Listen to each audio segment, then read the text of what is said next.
Okay, friends, gather around. Come on over. I want everyone to take a look at the materials that we have here.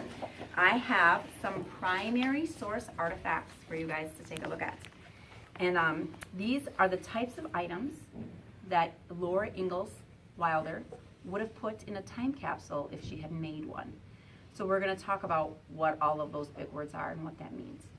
So let's start with primary source artifact. Some of you may remember from our previous lesson that a primary source artifact is something that comes from the person that was living during that time frame, and it was probably theirs.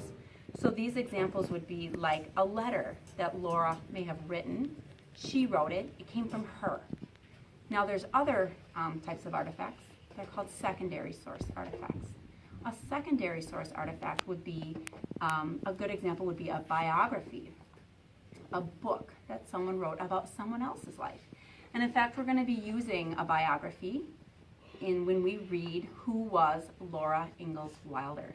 So as we start our new unit, our new social studies unit on Pioneer Life, we are going to be studying Laura Ingalls Wilder.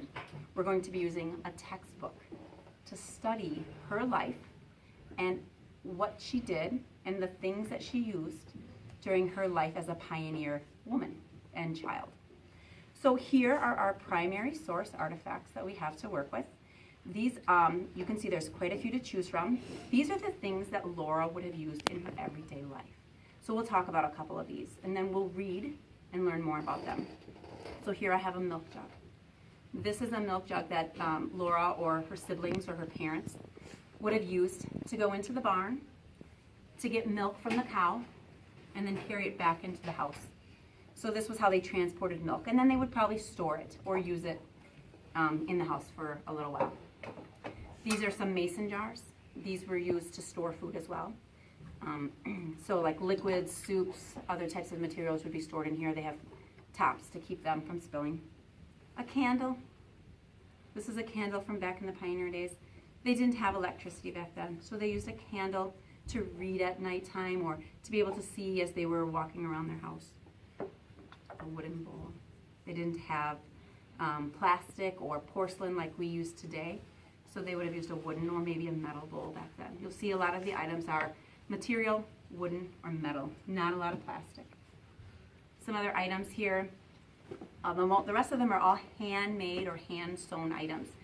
A quilt square, getting ready to complete a quilt, and quilts were very popular and common back then. Those were how they made their blankets. And we're actually going to be doing an art project related to a quilt, so that'll be interesting in our upcoming unit. Handmade toys, so the bag for the marbles, the handmade bunny, the hand-sewn doll dress. Aprons were very popular back then. In those days, women could only wear one dress for the week, and then they had their Sunday dress at the end of the week, so they protected those clothes, kept them clean by covering it with an apron so that outfit would last longer. These are some doilies that were knitted or crocheted, and this is a handkerchief. A handkerchief is essentially what we use today as a tissue. If we have to blow our nose, we use a tissue and throw it away. Back in those days, you didn't waste much, so they used a handkerchief, and when it was dirty, they'd go home and wash it. So those are just some of the primary source artifacts that we looked at. Now, because they're primary, they're very old, so we look at them very carefully. The secondary source artifact that we talked about is the book Who Was Laura Ingalls Wilder?